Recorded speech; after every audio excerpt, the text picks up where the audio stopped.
NDA फौज में लड़कियों को दाखिला दिलाया। हर क्षेत्र में अपने आप को आत्मनिर्भर बनाया। समानता। अब हमारे अरे भाई, आपकी ये बड़ी बड़ी बातें। आप लोगों से पूछती हूँ मैं, क्या यही है आजादी के मायने? क्या यही है आजादी का मतलब? मंगलयान को तो मंगल ग्रह तक पहुंचा दिया, पर क्या लोगों के घर आंगन तक मंगल कर पाए? चंद्रयान तो बनाया, पर क्या आम जनता की सोच को इतना ऊंचा कर पाया?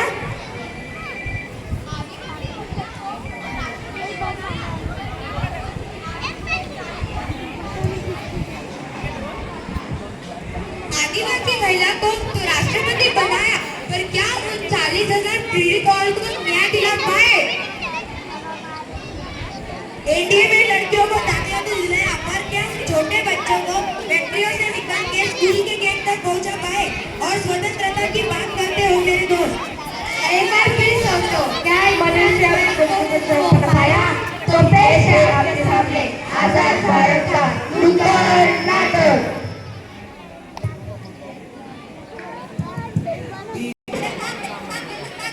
अरे गाना नहीं चाहिए, गाड़ी खराब कर दी मेरी।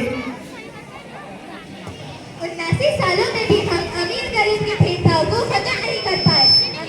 और भी अमीर और गरीब और भी गरीब होता जा रहा है। मैं पूछती हूँ आप सबसे, क्या यही है आजादी? खेल के मैदानों से सोशल मीडिया की ओर। जो युवक पहले खेलता था मैदान में, आज वो लगा रहता है पबजी और इंस्टाग्राम को। स्मार्टफोन का क्या है युग? अगर मोबाइल होगा या हाथ देख तो हम होते हैं ठीक ठाक।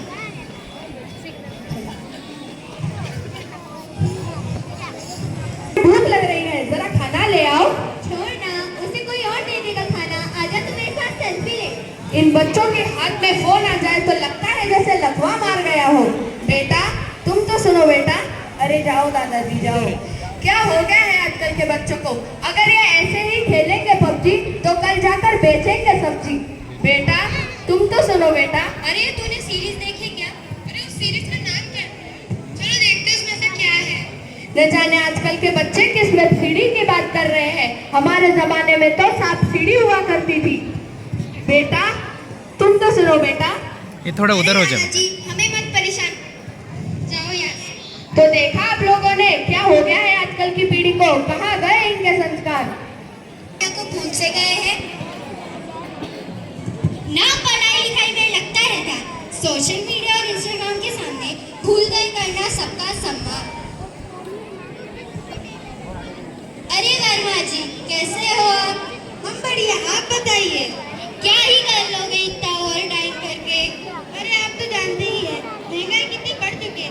ऊपर से बच्चों को दाखिला भी दिलवाना है। हाँ, आपकी बात तो सही है। समय के साथ साथ त्याग और बलिदान का यह सिलसिला यूं ही चलता रहा। पिता के परिश्रम और माता के बलिदान से छोटू ने अपने सपनों की उड़ान भरी। बस शादी के बाद तो कुछ बदल सा गया। देखिए क्या हुआ आगे।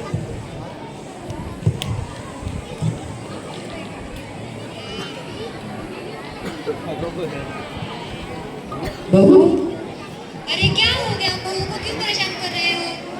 अरे भाग्यवान, क्या हुआ, इतनी उदास क्यों हो? क्या नहीं बोलूं, तुम तो चले जाते हो ऑफिस। तुम्हारे माँ बाप ने मेरा जीना हराम कर रखा है। अरे वो तुम्हें परेशान कैसे कर सकते? क्या तुम्हारे माँ बाप नहीं थे? नहीं नहीं, मेरे माँ बाप ऐसे नहीं थे। वो तो मुझे चलने तक नहीं लगाते। अरे वो अब बूढ़े हो गए हैं, इसलिए तुमसे काम की कहते होंगे। ठीक है मुझसे नहीं होती तुम्हारे माँ बाप की सेवा। या तो तुम उन्हें वृद्धाश्रम छोड़ो या फिर मैं वहीं पे चले जाती। अरे तुम मत जाओ, मैं ही मम्मी पापा से बात करता हूँ। छोटू बेटा, हमने सब सुन लिया है। मैं और तेरी माता कल ही वृद्धाश्रम चले जाएंगे। लेकिन कितनी अजीब बात है ना, हम बड़े बच्चों को मिलकर पाला और इन्होंने हमें हमारे ही घर से निकाल दिया। जब सब लोग होली का त्योहार मना रहे थे और छोटे के माँ बाप अकेले वृद्धाश्रम में अपने बेटे का इंतजार कर रहे थे। हेलो हेलो, कौन? हाँ छोटू बेटा, मैं दादाजी बात कर रहा हूँ। अरे दादाजी, आप कहाँ चले गए थे? आपकी बहुत याद आती है। हाँ, जरा बाहर कुछ काम से आया था। बेटा झोली है, तुम्हारे पिताजी ने फोन नहीं किया? पापा जी, दादाजी का फोन है। अरे कह दो ना उनसे कि मैं घर पर नहीं हूँ। पापा जी दादाजी पापा जी कह रहे हैं कि मैं घर पे नहीं हूँ। हाँ बस अब इतना ही सुनना बाकी था, जब घर आए तब कहना। ठीक है दादाजी। मंदिर में करे पूजा, जब घर में करे कलेश, माँ बाप ले बोझ, घर में आए गणेश। आप लोगों से पूछती हूँ मैं, क्या यही है आजादी? हमारे यहाँ आज भी बुजुर्गों को उन्हीं के घर में किसी न किसी कारण से प्रताड़ित किया जाता है।